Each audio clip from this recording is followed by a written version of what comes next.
ये वाकया आज से तकरीबन 100 साल पहले का है। 30 जनवरी 1925 को अमेरिका के केंटकी स्टेट में एक गार एक्सप्लोरर फ्लाइट कॉलिंस एक गार को दरियाफ्त करने के लिए उसमें दाखिल होता है। गार का रास्ता इतना तंग और छोटा था कि कोई भी इंसान सिर्फ घिसट कर ही अंदर जा सकता था। गार में घुप अंधेरा था, इसलिए फ्लाइट अपने साथ एक लालटेन लेकर आगे बढ़ रहा था।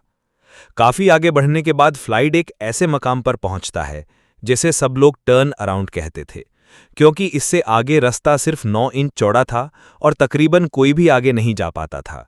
लेकिन फ्लाइट जिद्दी और पुरज़ुन था। वो इस तंग सुराख से गुजरकर रेंगते हुए आगे बढ़ता है और आखिरकार एक शानदार क्रिस्टल चैम्बर तक पहुंच जाता है। यही वो जगह थी जिसे ढूंढने के ख्वाब वो देख रहा था। खुशी खुशी वापस लौटते हुए हादसा पेश आ गया। उसका पांव एक पत्थर में फंस गया। पत्थर ज्यादा वजनी नहीं था, लेकिन रास्ता इतना तंग था कि वो अपने पांवों को ना निकाल सका। इसी दौरान उसकी लालटेन भी टूट गई और अंधेरा छा गया। फ्लाइट ने निकलने की बहुत कोशिश की, मगर नाकाम रहा। कई घंटे गुजर गए। फिर दूसरे दिन गार के मालिक को फ्लाइट का कोट और टोपी बाहर मिली। उसे अंदाजा हो गया कि फ्लाइट अंदर फंस गया है। उसने फौरन खबर फ्लाइट के भाई होमर को दी। होमर कई घंटों की जद्दोजहद के बाद अपने भाई तक पहुंचा, उसे खाने पीने का सामान दिया और निकालने की तरकीबें सोचने लगा। मगर गार की तंग दीवारों को तोड़ने की कोशिश खतरनाक साबित हुई, क्योंकि गार गिरने का खदशा बढ़ गया। फ्लाइट 2 दिन से ज्यादा वक्त वहां फंसा रहा। फिर यह खबर मीडिया तक पहुंची और एक रिपोर्टर तो उस तंग रास्ते से गुजरकर अंदर गया और फ्लाइट का इंटरव्यू भी किया। ये खबर जंगल की आग की तरह फैल गई और हजारों लोग वहां तमाशाई बनकर जमा हो गए। रेस्क्यू की कई कोशिशें हुईं।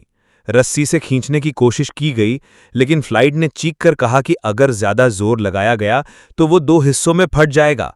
गार के गिरने का खतरा बढ़ता जा रहा था। बिलाखिर फैसला हुआ कि ऊपर से एक नई सुरंग खोदी जाए। ये काम हाथों से किया गया ताकि वाइब्रेशन से गार ना गिरे। अंदाजा था कि 30 घंटे में खुदाई मुकम्मल हो जाएगी, लेकिन हकीकत में 140 घंटे लग गए। फ्लाइट को फंसे हुए अब 15 दिन गुजर चुके थे। वो जिंदा है या मर चुका है, ये जानने के लिए उसके करीब लगाया गया बल्ब और रेडियो सिग्नल इस्तेमाल किए गए। 18वें दिन जब रेस्क्यू टीम आखिरकार फ्लाइट तक पहुंची तो देखा कि वो अब जिंदा नहीं रहा। वो भूख और सर्दी के सामने हार गया था।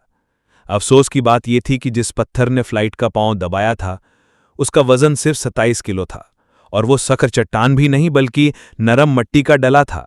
लेकिन क्योंकि जगह इंतहाई तंग थी, इसीलिए फ्लाइट ना उसे तोड़ पाया ना हटा पाया। यूं फ्लाइट कॉलिंस की कहानी एक दिल दहला देने वाली हकीकत बन गई।